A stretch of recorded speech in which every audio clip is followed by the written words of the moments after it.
Fourth लिखो on the basis of hybridisation.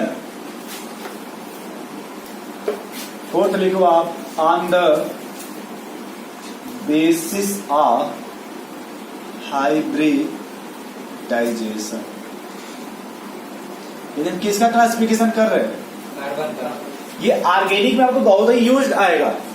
आगे चल के पढ़ोगे बहुत से रिएक्शंस ऐसे होंगे जो टॉलेंट टेस्ट दे देते हैं। वो सिर्फ इसी की वजह से। बहुत से ऐसे होते हैं जो वो टाटोमर शो करने लगते हैं सिर्फ इसी की वजह से। बहुत से ऐसे होते हैं जो आपको सिस को ट्रांस को सिस पे चेंज करने लगेंगे सिर्फ इसी की वजह से। कुछ ऐसे भी होते हैं जो इसी की वजह से अच्छा न्यूक्लियोफाइल होने लगते हैं। कुछ ऐसे होते हैं जो इसी की वजह से बेटर न्यूक्लियोफाइल भी बन जाते हैं। लेकिन सिर्फ किससे? पहला लिखो आप sp3 कार्बन। अब तुम लोगों को समझ में आ जाएगा क्योंकि जिन्होंने आपको बता रहे थे कि 1 डिग्री और सुपर में क्या डिफरेंस है। सॉरी 1 डिग्री और प्राइमरी में कुछ यहां से भी फील आएगा। लिखो पहला sp3 कार्बन एंड H। दूसरा लिखेगा sp2 कार्बन एंड H। तीसरा लिखेगा sp कार्बन एंड H।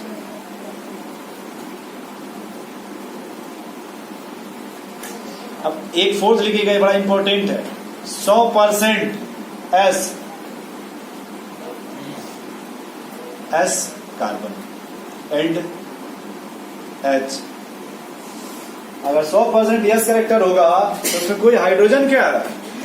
एक बार आपसे कहीं पढ़ाई के साथ करिए कि sp3 सुने होंगे, sp2 सुने होंगे, sp सुने होंगे, लेकिन यस आप कभी या ऐसे भी आपको बताते कि जैसे sp में 50% होता है, sp2 में 33% होता है, sp3 में 25% होता है। अगर सिर्फ यस है तो 100% हो जाता है। देख लीजिए आप। इससे देखो फायदा क्या है, पहले वो देख लो आप। जैसे अभी आप एक एग्जाम्पल नहीं पढ़े थे 1 डिग्री वाले। जैसे आप ये देखो, ये sp3 कार्बन है और इसका ऐसे लिख लो H। और ये देखो, ये बताओ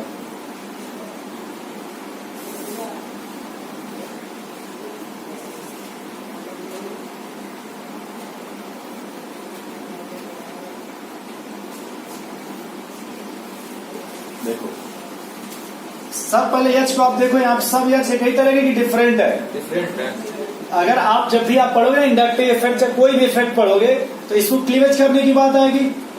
देखो आप, या ऐसा सुनेंगे बॉन्ड लेंथ के बारे में कि भाई मान लो इसका बॉन्ड लेंथ ही ले लीजिए ABC।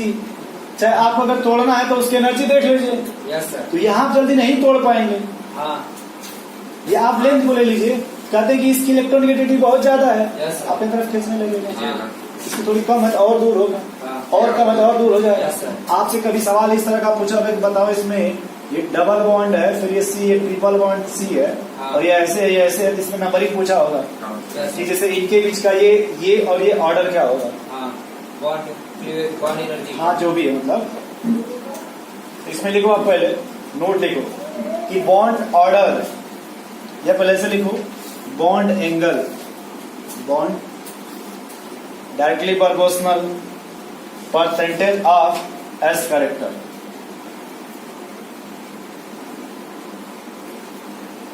S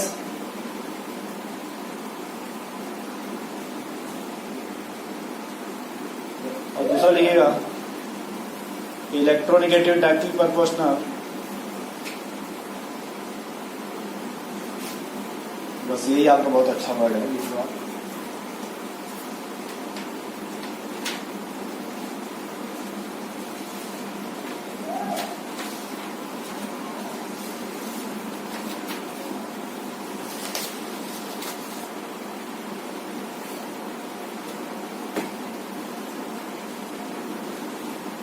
एक आप फिर से देखो, अच्छा यहाँ देखो फिर से, ये समझ रहे हो कि यहाँ का हाइब्रिडाइजेशन क्या होगा? क्या होगा? यहाँ का sp2 ये sp लिखा है कि अगर ये sp होता है तो यहाँ एंगल 180 डिग्री होता है। अगर sp2 है 120 डिग्री होता है। sp3 है तो 109 डिग्री होता है। 109। अगर एस है तो छोड़ दो, इसके बारे में पता ही मत करिए।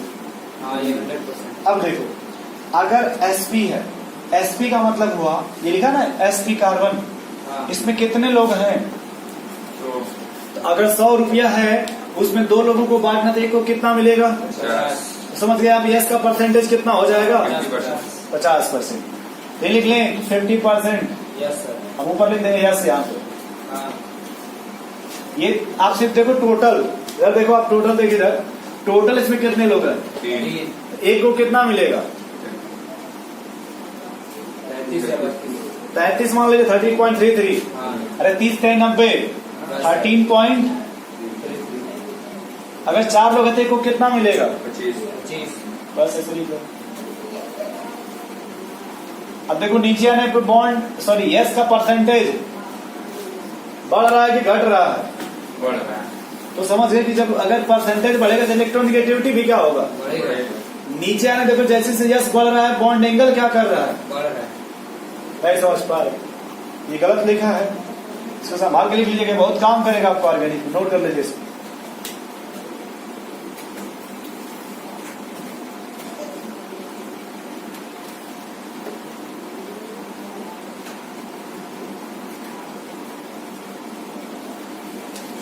नोट कर लो भैया इसको।